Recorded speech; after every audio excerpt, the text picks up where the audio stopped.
Well, the first thing I gotta do is cut more wire. And I'm sure there's faster ways of doing this, but I could spend all day trying to think of them and never get anything done. So I'll just suffer through it. I'm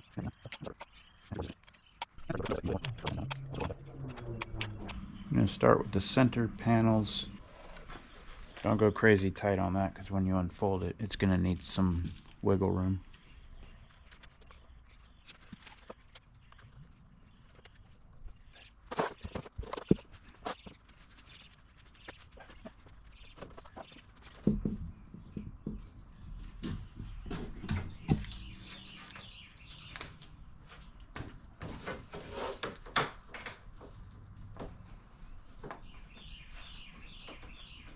In this wrap of parts, I've got 2 bulkheads, and I've also got 2 temporary forms for either end of the boat that I'm going to use to help me stitch. And I'm going to temporarily stitch in the bulkheads, and then I'll remove them later.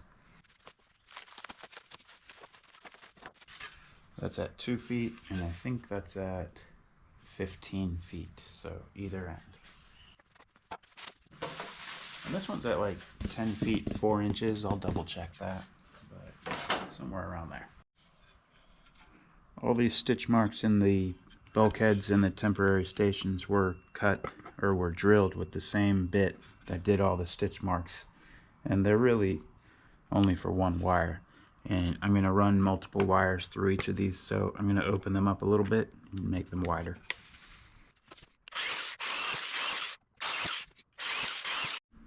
Alright, the thing I'm about to attempt actually takes about 6 hands to do right.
I love that. Well, I feel like I'm taking crazy pills today because I've installed this bulkhead 4 inches forward. It goes an inch forward of where this joint comes up. So I need to put it back here on these stitch marks. So I'll drill more holes and move it back. I mean, it's clear it does not fit here. So, you know, that's part of why it's a good idea to do the dry fit that I'm doing in order to kind of get to see it all together before you start gluing. But yeah, I'm on a roll here today getting things wrong. So hopefully, hopefully that's the last of it. Anyway. All right, here, I'll show you yourself. You can look at it yourself just to see what I'm saying. Let's see if I can make this work without any room here. Okay, so that's the bulkhead, and we're at 124 inches, so that's 10 feet 4 inches for the bulkhead, and then 1 inch back we're at 125 inches, or 10 feet 5 inches. You can see the puzzle joint there meets between the deck and the hull. Alright. Can't walk away with the mouse. Okay, so The bulkhead here, 1 inch back, is the puzzle joint where it's going to meet the deck. So that's right. I was wrong. You know, I'm an idiot.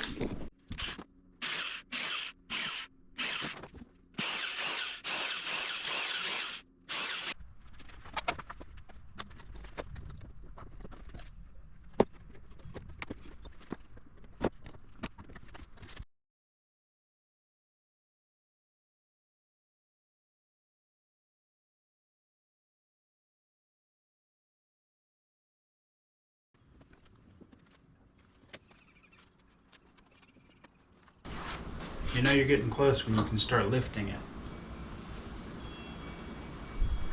It stays rigid, nothing bends. Now I'm going to hit it with CA glue.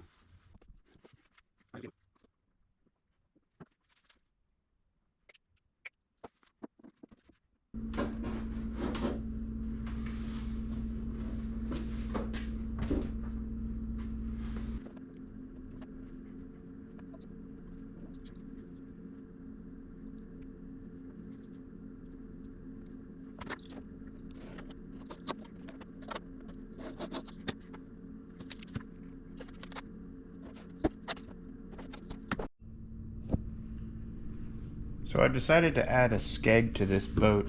I've never put a skeg on this hull before, and I've never really felt the need, except one time. I had the wind coming in from behind me, and it was just kind of just pushing me. And I thought, why not add markers for a retractable skeg if you want to do that? So that's what I'm working on right now.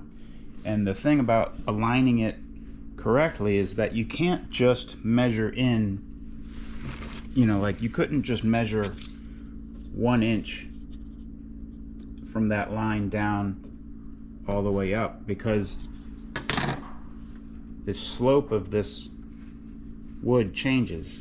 And so what you want to do is have it 1 inch on this plane in, but when you drop down to the panel, this length is going to be longer than this length. And so just doing a little bit of math with our good buddy Pythagoras, I'm able to work out exactly the right alignment for the skeg. And I think I got it pretty close, or at least as close as I'm gonna get it. It doesn't look, that's the thing, it doesn't look like it's right, because, you know, being that it's like on this funny angle, it just makes it look off. But in reality, when viewed from straight down, this line is exactly parallel with this line.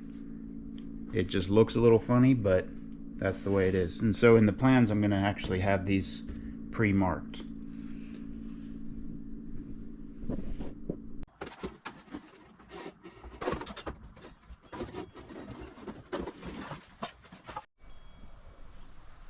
There's plenty more to come. We're well on our way here, so stay tuned for the sticky stuff. If you made it this far in the video, let me just say thank you. I really appreciate you watching. If you think I deserve it, go ahead and hit that subscribe button. And if you're interested in building this boat, there's a link in the description that you can check out.